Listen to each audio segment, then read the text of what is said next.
لے بیٹے ریکارڈنگ شروع ہوگی. آپ کے پاس آ گیا سائن؟ یس سر. جی سر جی سر. ٹھیک ہو گیا. اچھا ہم نے کل تک جو چیزیں ڈسکس کی ہیں اس میں ریاست کے بعد سیاست، ریاست میں ریاست کے 3 پلرز مکمل ہو گئے، سیاست مکمل ہو گئی، سیاسی نظام ہمارے مکمل ہو گئے. اب سیاسی نظام جو ہم پڑھ رہے تھے ان میں سب سے پہلے ہم نے پڑھا جو پاکستان کا سیاسی نظام ہے یعنی جمہوریت. یس. اس کے بعد ہم نے آمریت پڑھ لی، آمریت کے ساتھ بادشاہت پڑھ لی. یس سر. خلافت ہماری ہو گئی تھی یا رہتی تھی؟ ہو گئی تھی سر. ہوگی تھی سر. ہو گئی. ٹھیک ہو گیا. اب خلافت، اب جو سیاست ہے، سیاست کی ڈیفینیشن کی گئی تھی کہ اس میں بنیادی طور پر 2 کام ہوتے ہیں. ایک ہے formation of government yes sir. اور دوسرا ہے to run the business of state. یعنی اس میں ایک تو حکومت بنائی جاتی ہے اور اس حکومت بنانے کا بنیادی مقصد یہ ہوتا ہے کہ امور ریاست چلائے جا سکے. یہاں تک کلیئر ہے جی؟ جی سر.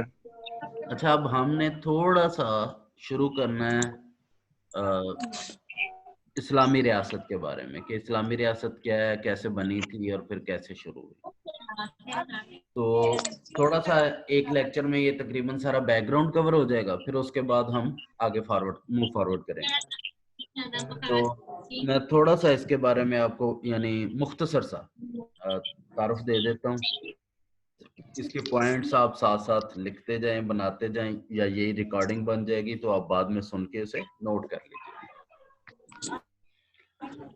اچھا جی، نبی اکرم صلی اللہ علیہ وسلم اسلام کے دائی ہیں، اسلام لے کے آنے والے ہیں. نبی اکرم صلی اللہ علیہ وسلم سے اسلام کا آغاز ہوتا ہے. تو نبی اکرم صلی اللہ علیہ وسلم جب ہجرت کر کے مدینہ تشریف لے جاتے ہیں تو مدینہ منورہ میں جا کے سب سے پہلی اسلامی ریاست کی بنیاد رکھتے ہیں. آپ صلی اللہ علیہ وسلم مدینہ منورہ میں پہنچنے کے فوراً بعد چند اقدامات کرتے ہیں، جن میں سے سب سے بڑا اور سب سے اہم جو ہے وہ اقدام ہے میثاق مدینہ. میثاق مدینہ میں ہوتا یہ ہے کہ نبی کرم صلی اللہ علیہ وسلم جو مدینہ میں رہنے والے چند قبائل ہیں، مدینہ کے سراؤنڈنگ میں جو بستی ہیں، ان کو ملا کے ایک معاہدہ کرتے ہیں. اس معاہدے کو میثاق مدینہ کہتے ہیں. میثاق معاہدہ اور مدینہ یعنی مدینہ. تو نبی مکرم صلی اللہ علیہ وسلم نے جو معاہدہ کیا تھا اس معاہدے کو میثاق مدینہ کہتے ہیں، اور یہ کسی بھی ریاست کا مکمل تحریری آئین ہے. تو نبی اکرم صلی اللہ علیہ وسلم نے مدینہ منورہ میں پہنچ کے سب سے پہلے ایک تحریری آئین تیار کیا، ایک ریٹن کانسٹیٹیوشن ترتیب دیا فریقین کے لیے، یعنی جو اس کے ممبر ہیں. تو یہ پہلا اقدام جو سب سے بنیادی اہمیت کا حامل تھا یا سب سے بڑا اقدام تھا.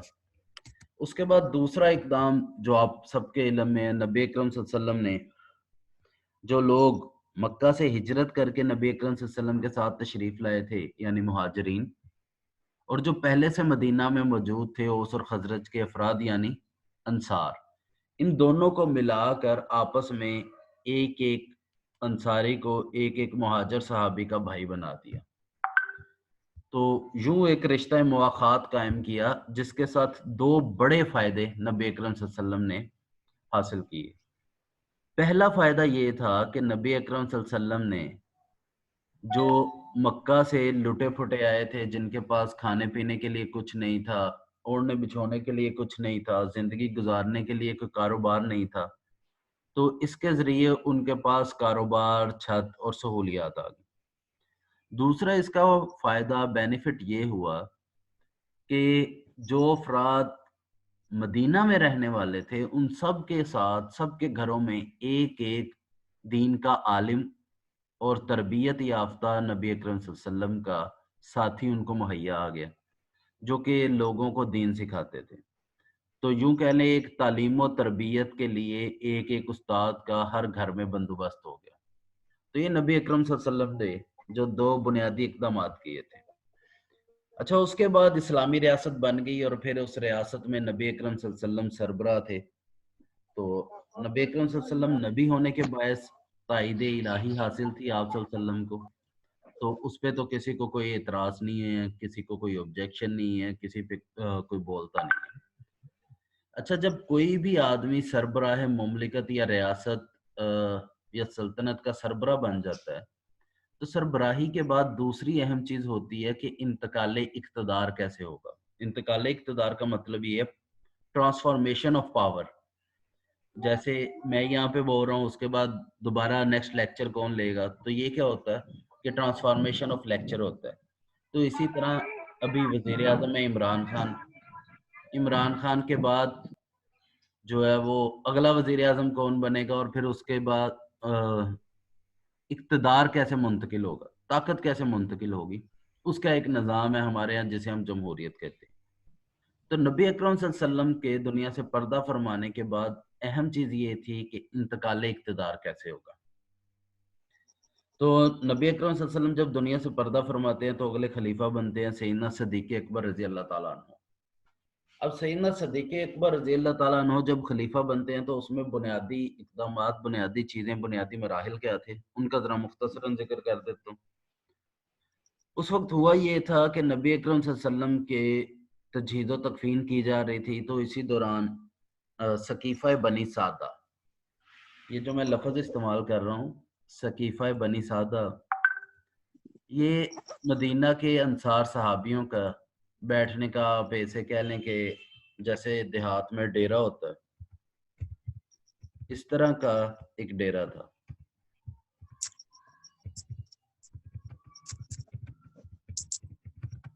تو سقیفہ بنی سعدہ میں جو انصار صحابہ کرام ہیں وہ اکٹھے ہو رہے تھے, اور اکٹھے ہو کر ان کا پروگرام یہ تھا کہ اپنا ایک سربراہ منتخب کر لیں. تو اس کی اطلاع ملتی ہے, سیدنا صدیق اکبر اور سیدنا عمر فاروق رضی اللہ تعالیٰ عنہ وہاں جاتے ہیں, اور وہاں جا کر ایک نئی گفتگو شروع ہوتی ہے. اب جو سقیفہ بنی سعدہ ہے, سقیفہ بنی سعدہ میں سب سے پہلے خطاب ہوتا ہے. خطاب میں 2-4 باتیں ہوتی ہیں کڑوی میٹھی, اور کڑوی میٹھی ہونے کے بعد پھر سیدنا صدیق اکبر رضی اللہ تعالیٰ عنہ کو خلیفہ بنا لیا جاتا ہے. لیکن اس خلافت میں یعنی حضرت ابو بکر صدیق کے خلافت بننے میں جو بنیادی کردار ہے وہ نبی اکرم صلی اللہ علیہ وسلم کے فرامین ادا کرتے ہیں. اب نبی اکرم صلی اللہ علیہ وسلم کہ جو فرامین ہیں اس میں یعنی کہ ایک تو آپ صلی اللہ علیہ وسلم نے فرمایا تھا کہ جی میرے بعد جو ہے وہ خلیفہ قریش میں سے ہوگا. تو یہ بڑی اہم چیز تھی. اس چیز نے جو ہے وہ انصار کی جو امارت ہے اس کا کہہ لیں کہ ختم کر دیا. اچھا اب یہ جو سقیفہ بنی سعدہ میں واقعات پیش آتے ہیں تو اس میں حضرت سعد بن عبادہ وہ بن رہے تھے سربراہ. تو حضرت ابو عبیدہ بن جراح رضی اللہ تعالیٰ عنہ ان کو ساتھ لے کر آپ تشریف لے کے وہاں جا کر حباب بن منظر ہیں, حضرت عمر بن خطاب ہیں, اور بشیر بن سعد ہیں, ان لوگوں نے تقاریر کی. اور پھر ان کی تقاریر کے بعد سیدنا صدیق اکبر نے کی. تو وہاں پر حضرت عمر فاروق نے کہا کہ جی اگر آپ لوگ مناسب سمجھے تو ہم میں جو سب سے نبی اکرم صلی اللہ علیہ وسلم کے قریب تھے وہ ہمارے درمیان موجود ہیں تو ہم ان کے ہاتھ پہ بیعت کر لیتے ہیں. یہ کہہ کے حضرت عمر فاروق نے سیدنا صدیق اکبر رضی اللہ تعالیٰ عنہ کے ہاتھ پہ بیعت کر لی. تو یوں سیدنا صدیق اکبر جو ہے وہ پہلے خلیفہ منتخب ہوئے. اچھا اب سیدنا صدیق اکبر رضی اللہ تعالیٰ عنہ خلیفہ رہے ہیں. سیدنا صدیق اکبر رضی اللہ تعالیٰ عنہ کی جو خلافت ہے وہ کئی حوالے سے بہت اہم ہے, لیکن آپ حضرت ابو بکر صدیق کی جو خلافت ہے یہ ختم ہو جاتی ہے چند سال بعد جا کے. یعنی تقریباً یہ 2.5 سال کا عرصہ ہے. آپ لوگوں کو سمجھ آ رہی ہے ابھی تک؟ یس سر. یس سر. جی سر. سامنے میں ہو Yes, تو sir. شکل دیکھ کے پتہ چل جاتا ہے کس کو کیا سمجھ آ رہی ہے. السلام علیکم. آواز کٹ کے آ رہی السلام ہے. علیکم سر. جی سر میرا پتا. السلام علیکم سر. وعلیکم السلام. اچھا بیٹے ایسے ہے جس میں آواز کٹتی ہے نا اس کا حل یہ ہے کہ کیا کہتے ہیں جو ریکارڈنگ کر رہا ہوں نا یہ بعد میں آپ سن لیں گے. ٹھیک ہے تو انشاءاللہ اللہ خیر کرے گا. اس کے علاوہ کوئی بات ہے تو بتائیں یہاں تک. آمین. بس ایک بار ذرا ٹاپک بتا دیں. ٹاپک کیا تھا؟ یہ ہے تو اسلام کے ریلیٹڈ. یہ ٹاپک کا نیم کیا تھا؟ میں ذرا لیٹ آیا ہوں. Sorry for that. اسلامی ریاست. یہ اسلامی ریاست آغاز و ارتقاء ہے. ٹھیک ہے سر جی. اچھا اور جو آپ کے ٹاپک سے ریلیٹڈ ہے نا پاکستان اسٹڈیز سے وہ اس میں چیز یہ ہے کہ historical foundations of Islamic state. ٹھیک ہے کہ جو تاریخی بنیادیں ہیں اسلامی ریاست کی وہ کیا ہیں. تو میں مختصراً اس کا ذکر کر رہا ہوں کہ سب سے پہلے نبی اکرم صلی اللہ علیہ وسلم نے ریاست کیسے بنائی وہ بتا دیا. ریاست بنانے کے بعد اقتدار منتقل کیسے ہوا. تو اسلامی نظام کیا ہے. تو اس میں سب سے پہلے میں نے بتایا سیدنا عمر فاروق سیدنا صدیق اکبر رضی اللہ تعالیٰ عنہ کی خلافت کا کہ وہ کیسے خلیفہ بنے. پھر اس کے بعد سیدنا صدیق اکبر دنیا سے رخصت ہوتے ہیں تو چند نام دے دیتے ہیں. ان ناموں میں سے جو لوگ ہیں وہ بیٹھ کے مشورہ کرتے ہیں اور مشورہ کرنے کے بعد سیدنا عمر فاروق رضی اللہ تعالیٰ عنہ کو خلیفہ منتخب کر لیتے ہیں. تو یعنی صدیق اکبر بنے ہیں وہ سقیفہ بنی سعدہ میں, جبکہ حضرت عمر فاروق بنے ہیں کہ ان کو منتخب کر دیا جاتا ہے اور منتخب کرنے کی وجہ سے وہ خلیفہ بن جاتے ہیں. ٹھیک ہے جی. اچھا پھر ان کے بعد جو اہم چیز ہے سیدنا عمر فاروق رضی اللہ تعالیٰ عنہ کے بعد وہ سیدنا عثمان غنی کی خلافت ہے. اچھا اس میں کچھ اور واقعات بھی ہوتے ہیں, یعنی کئی لوگ بیعت نہیں کرتے اور کچھ چھوٹے چھوٹے ایشو بھی چلتے ہیں ساتھ. وہ تفصیلات ہیں چونکہ ہمارا براہ راست وہ تعلق نہیں ہے اس وجہ سے ان کو بیان کرنے کی بھی ضرورت نہیں ہے. ان کیس اگر آپ ان کو سمجھنا چاہیں یا وہ تفصیلات جاننا چاہیں تو مجھے بتائیے گا, یا تو میں آپ کو اس کا کوئی کتاب دے دوں گا, لنک دے دوں گا, یا پھر یہ ہے کہ پارٹ ٹائم میں یا کسی فارغ ٹائم میں ہم انشاءاللہ ان کو ڈسکس کر لیں گے. ٹھیک ہے جی. Yes, sir. Okay sir. چلیں اچھی بات ہے. اچھا سیدنا عمر فاروق جب آپ پر حملہ ہوتا ہے تو آپ کی طبیعت خراب ہوتی ہے تو ان ایام میں آپ چند نام دے دیتے ہیں اور آپ یہ کہتے ہیں کہ ان لوگوں میں سے کوئی ایک خلیفہ بن جائے گا. تو پھر یہ ہوتا ہے کہ وہ تقریباً 8 نام ہوتے ہیں. ان 8 ناموں میں سے 3 لوگ ایک کے حق میں دستبردار ہو جاتے ہیں اور 3 دوسرے کے حق میں دستبردار ہو جاتے ہیں. تو تینوں کے 3 لوگ دستبردار ہوتے ہیں حضرت عثمان بن عفان رضی اللہ تعالیٰ عنہ کی, اور جو باقی 3 ہیں وہ دستبردار ہوتے ہیں سیدنا علی المرضی رضی اللہ تعالیٰ عنہ کے حق میں. تو یوں بچ جاتے ہیں اصل میں آخر میں 2 لوگ, حضرت عثمان غنی اور سیدنا علی المرضی.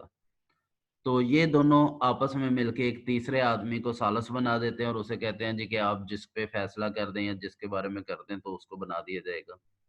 تو جو ثالث ہیں وہ چل پھر کے لوگوں سے مشورہ کرتے ہیں, پوچھتے ہیں, اور پوچھنے کے بعد حضرت عثمان غنی رضی اللہ تعالیٰ عنہ کے حق میں فیصلہ دے دیتے ہیں. تو یوں سیدنا عثمان غنی رضی اللہ تعالیٰ عنہ تیسرے خلیفہ بن گئے. سیدنا عثمان غنی رضی اللہ تعالیٰ عنہ کی شہادت ہوتی ہے تو ان کی شہادت کے بعد حالات خراب ہو جاتے ہیں. تو حالات کے خراب ہونے کے سبب لوگ اکٹھے ہوتے ہیں اور مدینہ میں اعلان, جو جن لوگوں نے حضرت عثمان غنی کو شہید کیا ہوتا ہے وہ مدینہ میں اعلان کرا دیتے ہیں کہ بھی آپ کے پاس 3 دن ہے, 3 دن کے اندر اندر کسی کو اپنا امیر منتخب کرو, اگر تم امیر منتخب نہیں کرتے تو ہم قتل عام شروع کر دیں گے. تو اس بات سے بچنے کے لیے لوگ اکٹھے ہو کے جاتے ہیں سیدنا علی المرضا کے پاس، ان کی منت سماجت کرتے ہیں، اور پھر سیدنا علی المرضا کہتے ہیں کہ ٹھیک ہے کل میں مسجد نبوی میں آؤں گا، وہاں بیٹھ کے پہلے تم سے بات کروں گا، پھر فیصلہ کریں گے۔ تو اس طرح سیدنا علی المرضا رضی اللہ تعالیٰ عنہ اس کے بعد جو ہیں اگلے خلیفہ منتخب ہو جاتے ہیں۔ تو اب ہمارے پاس جو طریقہ کار آ رہے ہیں بنیادی طور پہ میں چاہتا ہوں کہ وہ آپ سمجھ لیں، کیونکہ وہ ہمارا اصل موضوع ہے کہ خلافت ہوتی کیا ہے اور منتقل کیسے ہوتی ہے۔ اس میں جو بنیادی طور پہ ہے سیدنا جو سیدنا صدیق اکبر رضی اللہ تعالیٰ عنہ ہیں، وہ کیسے خلیفہ بنے، یہ حالات کے پیش نظر وہاں بیٹھتے ہیں لوگ، ایک جرگہ کہہ لیں آپ، ایک وہ کیا کہتے ہیں ہمارے ہاں پنچایت کہہ لیں پنجابی میں، یا جو پشتونوں کے ہاں جرگہ ہوتا ہے، تو ایک جرگہ یا پنچایت ہوتی ہے، اور اس جرگے یا پنچایت کے نتیجے میں لوگ بنا دیتے ہیں سربراہ سیدنا صدیق اکبر کو۔ یہ پہلا فارمیٹ ہمیں ملتا ہے کہ جرگہ اور پنچایت ہو اور کسی ایک کو سربراہ بنا دیا جائے۔ دوسرا فارمیٹ ہمیں یہ ملتا ہے جیسے سیدنا صدیق اکبر نے منتخب کر دیا تھا، تو بعد میں اس پہ مشورہ ہو جائے اور یعنی 2 نام دیے، پھر ان میں سے ایک کو منتخب کر لیا گیا، تو یہ دوسرا فارمیٹ ملتا ہے۔ تیسرا فارمیٹ ہمیں سیدنا عمر فاروق رضی اللہ تعالیٰ عنہ والا ملتا ہے کہ آپ نے 8 نام دے دیے اور ان 8 میں سے لوگ ایک پر متفق ہو گئے اور ایک کو بنا دیا گیا۔ یہ تیسرا فارمیٹ ہے۔ اب چوتھا فارمیٹ ہمیں ایک ملتا ہے کہ لوگ حالت مجبوری میں اکٹھے گئے اور ایک بندے کو اس قابل سمجھا کہ وہ واقعی قیادت کا اہل ہے، اس کے پاس گئے اور پھر اس سے جا کے بات کی، تو اس نے لوگوں کی التجا پر یا لوگوں کے کہنے پر خلافت کی ذمہ داری قبول کر۔ کلیئر ہے یہاں تک جی؟ Yes, sir. یہ ہمارے پاس 4 فارمیٹ ہو گئے جو کہ انتقال اقتدار خلافت میں ہوتا ہے اس کے۔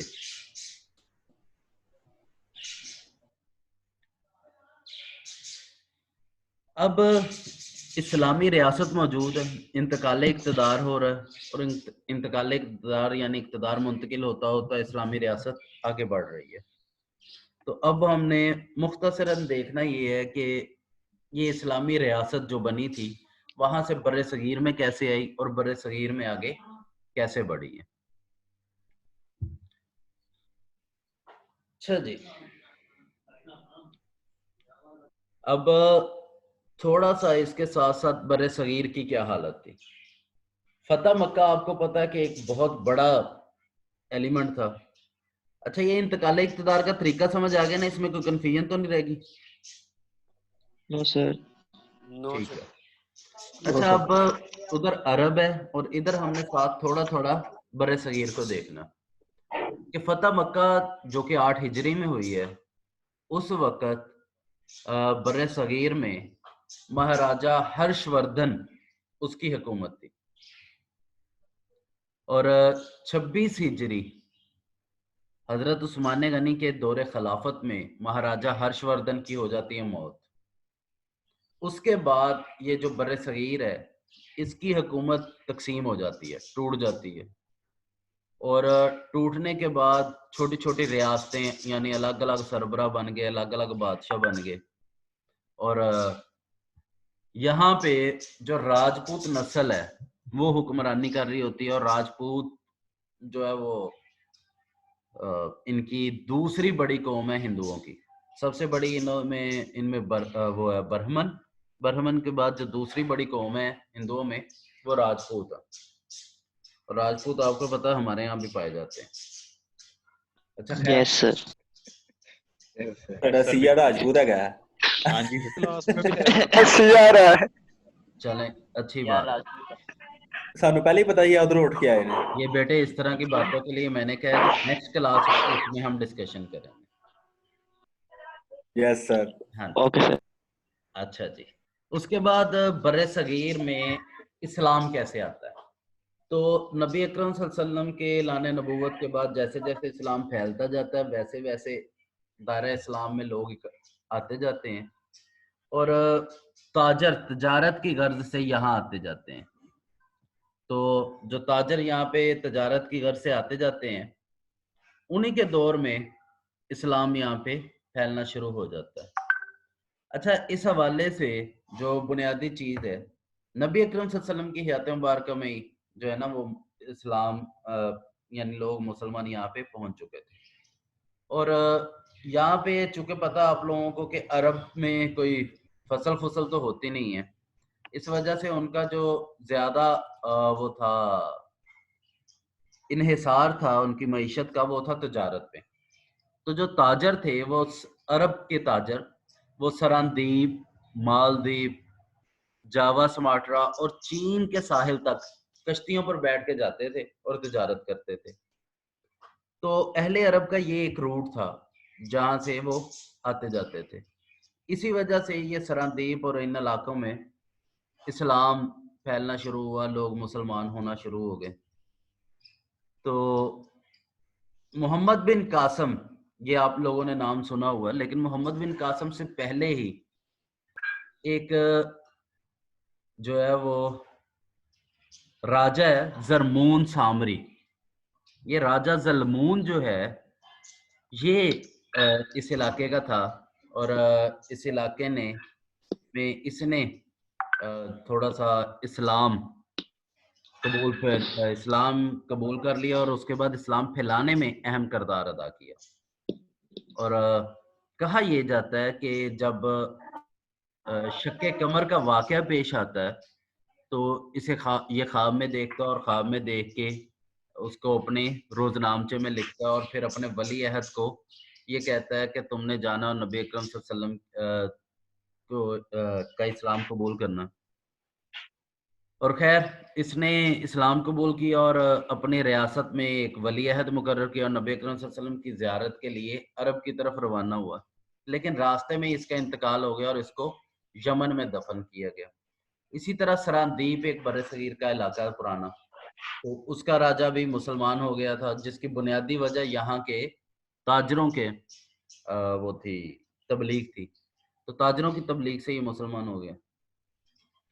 اس کے علاوہ جو آپ نے ایک نام سنا ہوگا ابن بطوطہ، یہ ایک مشہور سیاح ہے، اس نے بھی مسلمانوں کی کافی مساجد اور مزارات کا ذکر کیا جی، کہ یہاں پہ جو بڑے بڑے صحابہ کرام ہیں جو اپنے دور میں یہاں پہ تشریف لائے، ان کے مزارات تھے اور انہوں نے تبلیغ کی تو مساجد بھی تعمیر کروائی، ان کا ذکر کیا۔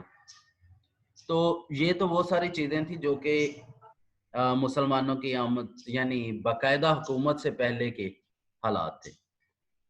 پھر اس کے بعد جو بر صغیر میں باقاعدہ مسلمان آئے ہیں، ان سے پہلے مسلمان آپ کو پتہ آدھی دنیا تک فتح کر چکے تھے۔ یعنی اگر ہم ذکر کریں نبی اکرم صلی اللہ علیہ وسلم کے دور حکومت کا، تو آپ کی زیر سلطنت جو ریاست تھی وہ تقریباً 1,00,000 مربع میل پہ قائم تھی۔ سیدنا صدیق اکبر کے دور میں یہ کم ہو جاتی ہے، لیکن سیدنا صدیق اکبر رضی اللہ تعالیٰ عنہ اس کو دوبارہ مستحکم کرتے ہیں اور پھر اسے مضبوط کر کے چھوڑ جاتے ہیں۔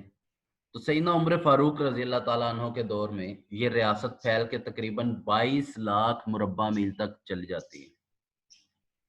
اب 22,00,000 مربع میل کا مطلب یہ ہے کہ اس وقت کی ایک بڑی سپر پاور جو کہ ایران تھی، وہ بھی اسلامی ریاست میں شامل ہو جاتی ہے۔ پھر اس کے بعد سیدنا عثمان غنی رضی اللہ تعالیٰ عنہ کا دور آتا، تو فتوحات رکتی نہیں ہیں بلکہ یہ مزید پھیل جاتی ہیں، اور مزید پھیل کے یہ تقریباً 33,00,000 مربع میل تک چل جاتی ہے۔ اور پھر اس کے بعد سیدنا علی المرتضیٰ رضی اللہ تعالیٰ عنہ کا دور حکومت آتا ہے۔ اچھا، جو سیدنا عثمان غنی ہیں، ان کی دور میں افریقہ اور جزیرہ قبرص، ایران کا کچھ حصہ رہ گیا تھا، وہ بھی شامل ہو جاتا ہے۔ سیدنا علی المرتضیٰ رضی اللہ تعالیٰ عنہ کے دور میں کوئی وسعت نہیں ہوئی ریاست میں، بلکہ اندرونی مسئلے مسائل شروع ہوتے رہے اور چلتے رہے ہیں۔ پھر عہد بنو امیہ آ جاتا ہے، عہد بنو امیہ میں بھی کچھ خاص فرق نہیں پڑا، تو ولید بن عبد الملک، یہ ولید بن عبد الملک ان میں بنو امیہ میں خلیفہ بنتا ہے۔ تو اس کے دور میں جو قسطنطنیہ یعنی روم کی سلطنت اور قسطنطنیہ اس کی بنیادیں ہل چکی ہوتی ہیں. اسپین پر اور پرتگال پر مسلمانوں کا قبضہ ہو جاتا. یعنی مسلمانوں نے جب ہندوستان پر حملہ کیا اس سے پہلے پرتگال، اسپین، جزیرہ روڈس، جزیرہ قبرص، بر اعظم افریقہ، شام، فلسطین، عرب، یمن، ایران، کابل، قندھار، روس، ترکمانستان، نصف چین اور دنیا کے اکثر و بیشتر علاقے ہیں جو مسلمانوں کے زیر قبضہ آ چکے ہوتے ہیں. اچھا یہ میں ساری تفصیل اس لیے بتا رہا ہوں تاکہ ہمیں یہ سمجھ آ جائے کہ جو بر صغیر پہ ہم حملے کے حوالے سے ایک بات سنتے ہیں نا جی کہ یہاں پہ ایک لڑکی تھی، کسی لڑکی نے خط لکھا اور محمد بن قاسم بھاگا بھاگا آیا اس لڑکی کو چھڑوانے کے لیے. تو یہ بات اصل میں ہے کیا؟ آیا کہ یہی اصل بات تھی یا اسلام تیزی سے پھیل رہا تھا اور اسلامی ریاست وسیع ہو رہی تھی، تو اسی سلسلے کی ایک کڑی تھی یہ. تو یہ میں اس لیے ساتھ تھوڑی سی تفصیل بتا رہا ہوں. اچھا اب ان تمام حالات میں مسئلہ یہ تھا کہ بڑی بڑی ریاستیں تھیں، بڑی بڑی طاقتور جگہیں تھیں جہاں پہ مسلمانوں کا قبضہ تھا. تو ان سب کو چھوڑ کے مسلمانوں کو کیا ضرورت پڑی کہ بر صغیر جو کہ کسی حوالے سے نہ 3 میں آتا تھا نہ 13 میں، تو یہاں پہ آئے. تو اس کی تفصیل، اس کی وجہ کیا ہے یہاں پہ حملہ کرنے کی؟ تو اس کی وجہ یہ تھی کہ ایران کے حکمران اور یہاں کے جو ہندوستان کے حکمران، ان میں دیرینہ دشمنی چلی آ رہی تھی. کئی دفعہ لڑائیاں بھی ہو چکی تھی. لیکن جب مسلمانوں نے ایران پر حملہ کیا تو یہ دونوں اکٹھے ہو گئے، ایرانی اور سندھ کے لوگ. اچھا ایران اور سندھ یہ ایک دوسرے کے قریب ہے، ساتھ لگتا ہے. ابھی بھی آپ لوگوں کو پتا تفتان بارڈر سب سے بڑا ایشو بنا ہوا ہے اور یہ تفتان بلوچستان یا سندھ کا علاقہ ہے، تو وہ وہیں سے آنا جانا تھا. تو یہ دونوں مل گئے. جب یہ دونوں مل گئے تو مسلمانوں نے جب ایران پر حملہ کیا تو اس وقت جو سندھ کا راجہ ہے اس نے اپنی فوج بھیجی اور فوج کے ساتھ ساتھ جنگی ہاتھی بھی بھیجے.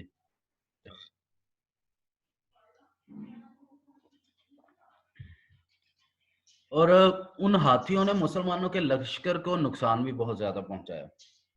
تو ایک تو بنیادی وجہ یہ بنی تھی. پھر اس وقت سیدنا عمر فاروق جو کہ نبی اکرم صلی اللہ علیہ وسلم کے بعد دوسرے خلیفہ بنتے ہیں، ان کے دور میں جب ایران پہ حملہ ہوا تو سندھ میں راجہ ساسی کی حکومت تھی. تو مسلمانوں نے درخواست کی سیدنا عمر فاروق رضی اللہ تعالیٰ عنہ سے کہ یہ ایرانیوں کے ساتھ مل کے ہم پر حملہ کرتے ہیں، شرارتیں کرتے ہیں، تو اگر آپ اجازت دیں تو ہم ان پر حملہ کریں. تو اس وقت جو راجہ ساسی ہے اس کے زیر قبضہ جو علاقہ تھا اس کا نام تھا مکران. تو سیدنا عمر فاروق نے اجازت دی اور پھر ان پر حملہ ہوا اور اس طرح ایران اور مکران یہ تمام مسلمانوں کے قبضے میں آ گئے. اچھا اب سندھی فوجیوں نے مکران کی سرحدوں پر حملے کرنے شروع کر دیے اور اس وقت سندھ میں حکومت تھی راجہ چچ کی. یہ چچ لفظ سنا آپ نے؟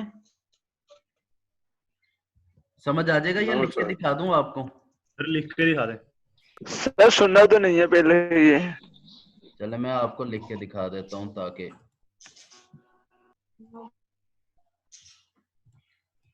یاد رہ جائے. راجہ چچ لیں جی، اب سمجھ آ گیا؟ یس سر. یہ قوم وغیرہ ان کی کاسٹ ہے؟ نہیں یہ حکمران تھا، حکمران کا نام تھا راجے کا. آپ لوگوں کو ابھی بتایا میں نے کہ جو راجہ تھا ان کا راجہ ہری وردھن، اس کے مرنے کے بعد یہ ان کے ہاں جو ریاست ہے وہ چھوٹے چھوٹے ٹکڑوں میں تقسیم ہو گئی تھی. چھوٹے چھوٹے بادشاہ، یعنی جس کا جتنے حصے پہ زور چلا اس نے اتنے پہ قبضہ کر لیا. جی سوری فار انٹرپشن، لیکن یہ لیکچر کا ٹائم ختم ہونے والا ہے، لیس دین 1 منٹ آ رہا ہے. جی بیٹے بس اسی لیے میں اس کو سمیٹ رہا ہوں. تو اب اس کے بعد جب نیکسٹ ہم کنیکٹ کریں گے تو پھر وہ یہیں سے کنٹینیو کرتے ہیں. جی